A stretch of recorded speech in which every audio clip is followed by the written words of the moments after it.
Thank y'all so much for tuning in. Welcome back to another video.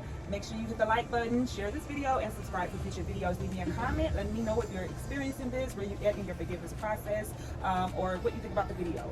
Today's topic, I have to touch on forgiveness. Yes, of course, this goes into heavily in your journey to wellness, mind, body, and spirit alignment, elevating in general, self-awareness, and self-love. Practicing forgiveness helps you, those around you, and anyone in general in all aspects of life. Work, family, friends.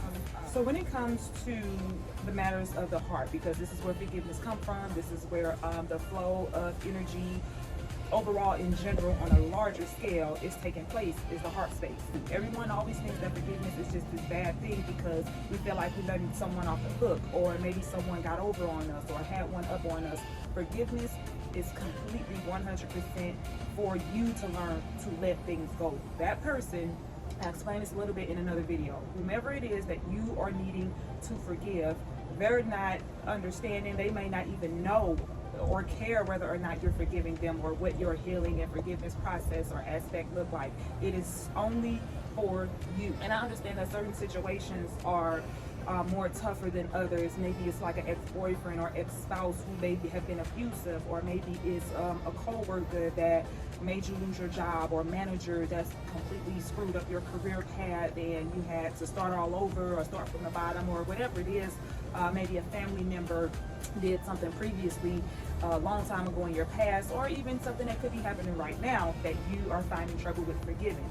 The power and the energy of forgiveness allows you basically to reset your energy, to reset your space, to reset your aura, learn your lesson. Do not forget what happened, because when we forget the past or we forget our history, that's when we tend to repeat it. So no, remember whatever it is you want to remember, but how you're letting it affect you going forward is determining your reality, how you're viewing your perspective on the world and people. And a lot of the times when we don't forgive one person or one situation, it bleeds over into other relationships and other situations. I'm going to try to use just a general example that I have come across in, just previous conversations or things that I hear in general on the internet or wherever. It's like, maybe like an ex-boyfriend used to abuse you. Of course, you don't want to forget what has happened or what was done, but forgiving allows you to be able to give the next person a chance without having this wall up or blocking, your blessings or your love flow to and from your future partners. But just diving into looking at like the warning signs, or maybe the red flags that you may have ignored that person displayed, or just certain movements and certain things that they said. I understand how these can create triggers moving forward, but just learning how to use that discrepancy and using that instinct and your intuition and using your discernment to realize if this is happening again, or if you're just triggered. You're just holding on to things. Over time, it only gets heavier and heavier. It hurts even more and even more. If you can get to that space to where you're constantly practicing forgiveness with every little thing, like even if you're something as small as if you have road rage, just quickly checking yourself and trying not to hurry up and blow your horn or react and retaliate, like little small things like that. If you can work on this, allows you to practice that skill of being able to forgive. And I feel like full-time parents tend to be able to, understand this a little bit more, because when you're raising little ones and they're constantly running around doing things, and you're constantly in a state of forgiveness, you're practicing all the time, and we don't even realize it. Because if we can apply that forgiveness, that understanding, and that patience with everybody, with different people, as we do with our children, you'll see how it can constantly affect and make just relationships and things like that more easier. Like the little things like if your child, maybe broke a dish, or didn't take out the trash, or just little things around the house, things like that. If you can quickly address it, apply the discipline, but also being able to, let that go and not let it come up 16 million times into the future. Little things like that. If you apply that to when people make small and petty mistakes, or may do or say something that may trigger you, not having this resentment and this anger and this, I'm gonna bring it up every time I'm mad at you or argue with you.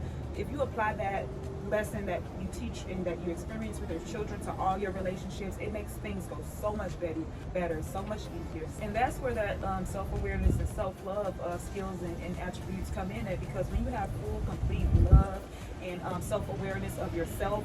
It don't matter what no one has done to you moving forward. You can only look at that person and see what they did to you to hurt you is only a reflection of whatever pain that they're experiencing at that time, because hurt people hurt people. You don't see too many people out here who are happy and healthy and fulfilled and blissful and satisfied with their life doing things to harm other people, or at least not intentionally. So getting to the place where I just started going to therapy a few years ago and just understanding people and behaviors and thought patterns and triggers and traumas and things like that, I don't even take it personal anymore. Now you're able to look at it like, okay, I can forgive that person because I see where the hate, where the trauma, where the hurt, where everything is stemming from that's controlling their actions.